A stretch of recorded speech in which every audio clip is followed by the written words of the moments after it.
we're back at it again with another video. But firstly, I would like to commend this sunlight for today.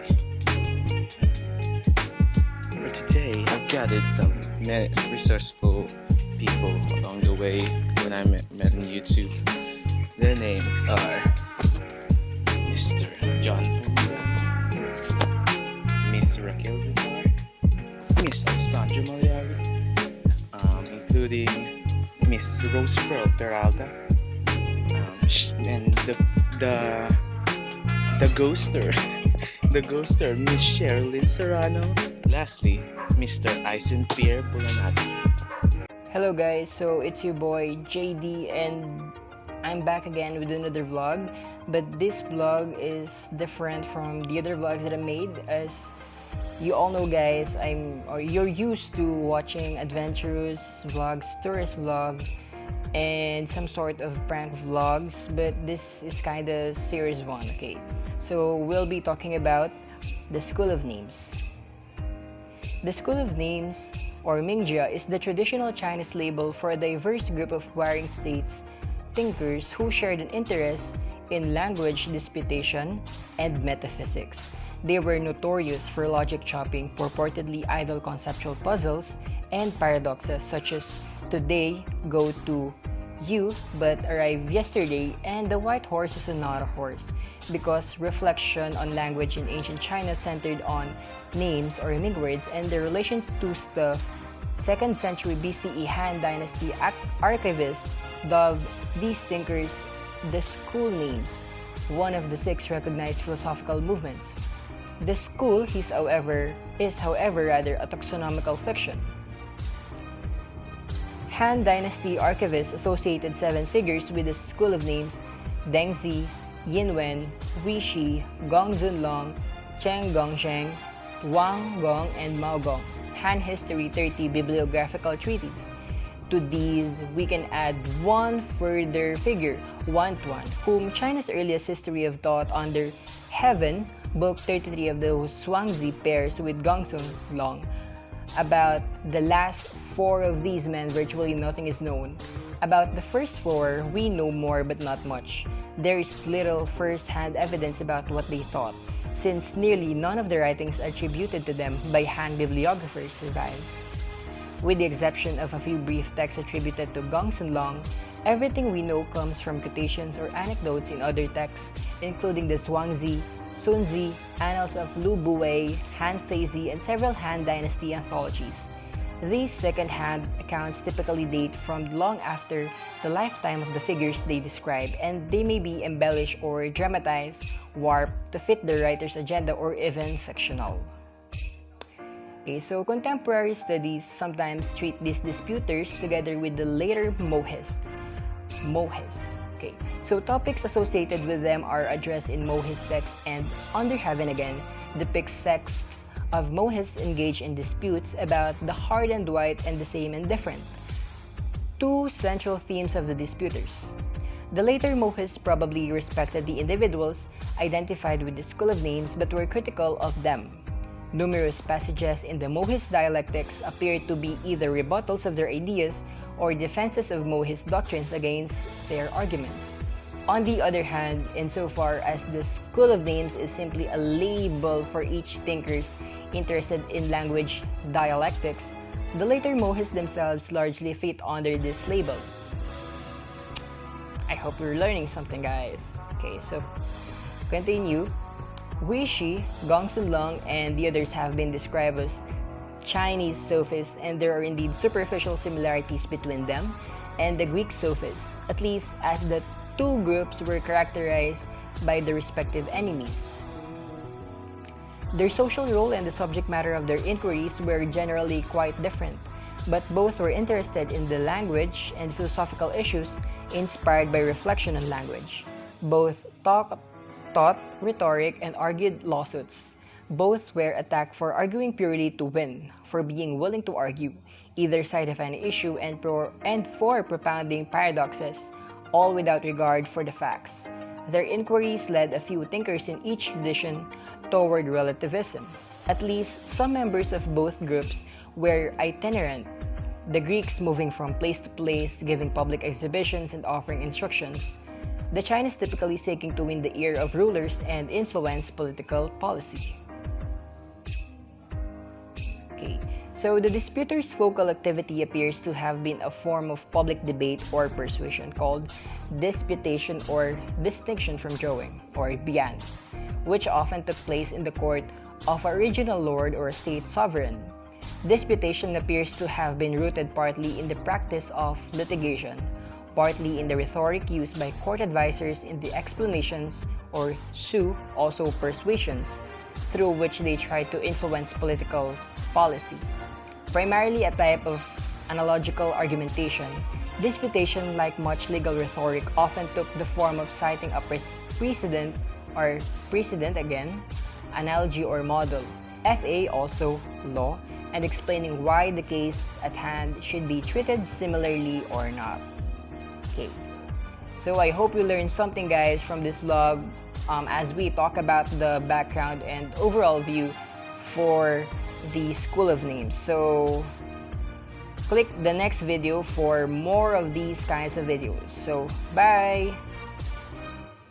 Hello mga ka-edu! This video will explore the general themes that early texts associate with disputers. So early texts regularly associate with four themes. The first one, same and different, and tong yi in Chinese, and hard and wide, jian bai in Chinese, admissible and the admissible, ran bu ren in Chinese, and the dimensionless, wu ho in Chinese. A good example is this excerpt from Autumn Waters' book 17 of the Taoist anthology Zhuangzi, in which Gong Zunlong himself depicted mentioning three of these themes. So let's read it. When young, I studied the way of the former kings. When I grew up, I understood the practice of benevolence and righteousness, united the same and different, separated hard from wide, made so the not so and admissible the inadmissible. I confounded the wits of the 100 schools and exhausted the eloquence of countless speakers. I took myself to have achieved the ultimate. So that's all for now. So let's hear more about these four themes from Miss Rose Peralta. Hi netizens! I'm so happy to be here. Thank you, Michael, for inviting us for a collaboration. So let's talk about the four themes of the School of Names in China. Are you guys ready? Let's go! So for the first theme, we have the same and different. As we saw above, same or tong and different or yi are central concept in ancient Chinese theories of language, knowledge, and disputation as represented by the Wuhis and Kunzi. The relations of same and different determine what counts as correct matching of names and stops, and thus what knowledge is. Disputation is fundamentally a process of debating whether the thing is questioned is this, she, or not this fate, the same as or different from some model, paradigm, or analogy. The issue of how distinguish same from different is thus pivotal to Chinese philosophy of language, epistemology, and disputation. For the second theme, we have hard and white. In later Mohist thought, hard white or as hard to white or jian bai is a technical term for the relation between two things or two features of a thing that are inseparable and mutually pervasive. That is, they completely coincide throughout the same spatial location. The paradigm of such features is the hardness and whiteness of completely white stone. Another example is the length and breadth of an object. Features that are hard to white feel or pervade each other. Thus, they are in the sense two, but unlike a pair of shoes, one cannot be taken away from the other. The relation of as hard to white contracts with the between two measure lengths, which cannot everywhere overlap without merging to form only a single length instead of the original two, and with that between any two mutually exclusive features, such as being an ox and being a horse. No single object can be both an ox or an horse, but an object can be both hard and white. So for the third theme, we have the so and not so. So or ran is frequently used in indicate that a predicate is true of a thing. It can also mean the case or how things are. According to Mohis canon, something is so when its features are similar to a model for a certain kind of thing. Admissible ke refers to statements that are semantically or logically possible, that is, free or logic or pragmatic contradiction. In context concerning action, admissible refers to what is presumable by moral, social, prudential, or other standards. So, making so the not so, admissible the inadmissible, refers to collapsing or reversing conventional distinctions governing language, use, judgment, morality, and courtesy. So, for the last theme, we have the dimensionless. The fourth theme, the dimensionless, how literary lacking thickness, is more obscure, mentioned only once in Sun Tzu and once in the Annals of Lu Buwei. The dimensionless probably refers to a geometric point. According to the Mohis, the dimensionless does not feel anything. A starting point or duan is the dimensionless tip of a solid object. The dimensionless is probably associated with the disputers because of Hui-Shing paradox, that the dimensionless cannot be accumulated, yet its size is 1,000 miles. Points cannot be accumulated, yet a great girth of length is the sum of the points that constitute it. So that's all. If you haven't subscribed to my channel yet, just visit my YouTube channel at Rosepearl P. Peralta and click the subscribe button, as well as the notification bell so that you will be updated in my coming videos. Thank you, netizens! Keep safe, everyone! BC was China's earliest renowned lawyer and rhetorician. He has been called the founding father in Chinese logical tradition.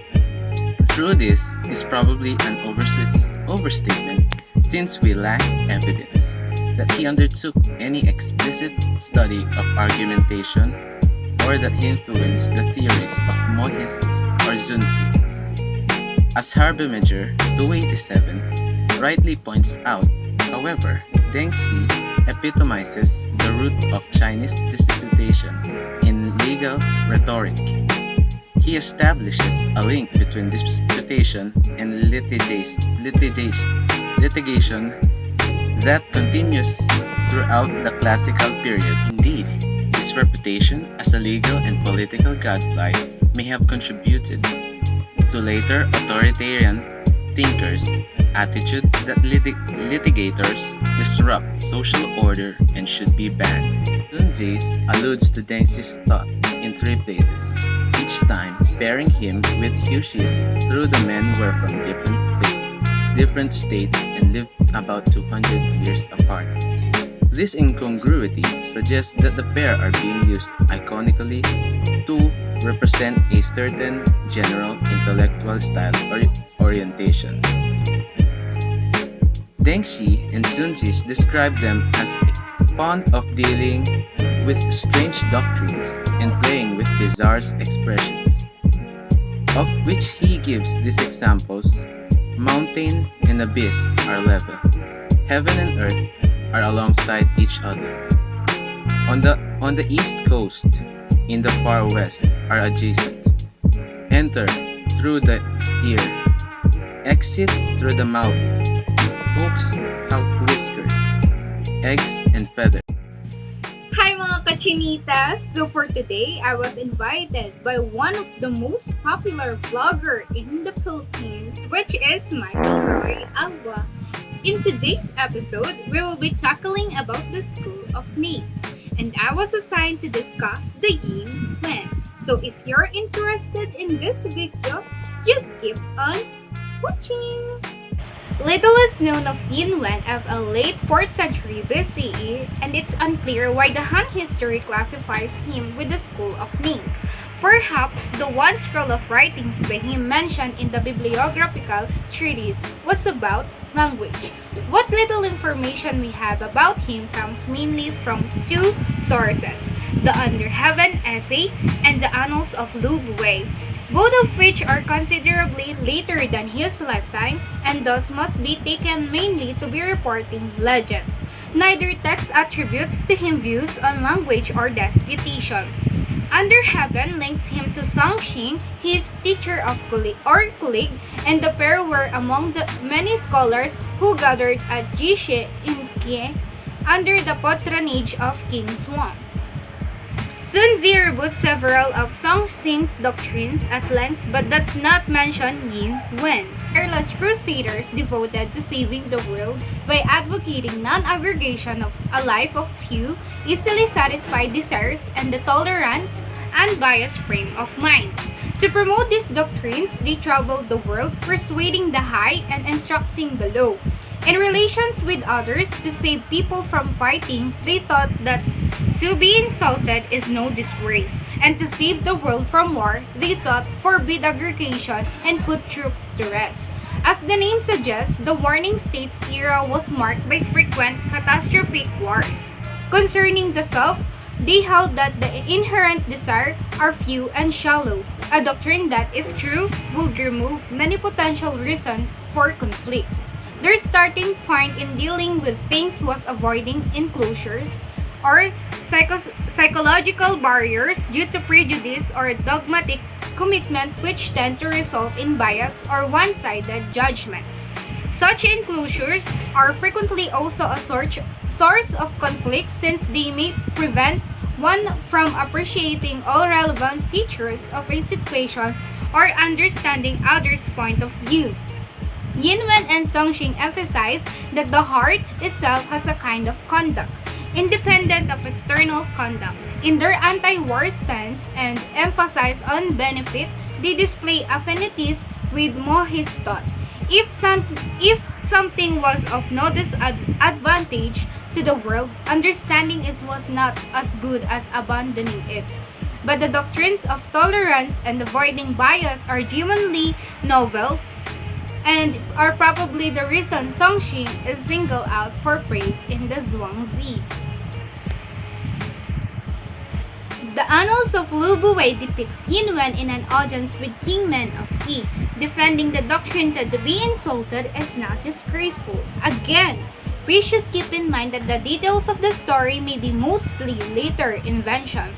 The anecdote vividly illustrates several of the main techniques by which the disputers conducted their craft. Yin Wen identifies distinguishing features for calling things by a certain name and deploys models and analogies to persuade the king.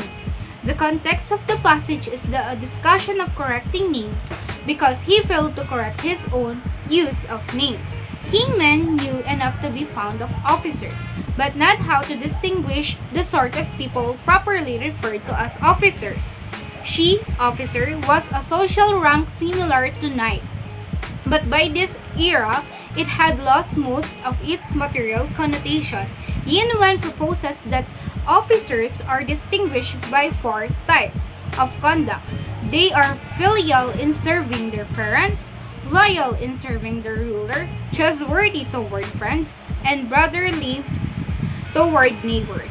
The king agrees, indicating also that this is just the sort of a person he will appoint as a government official. Yin Wen asks whether the king would still appoint such a person, supposing that, on being insulted in public, he did not fight.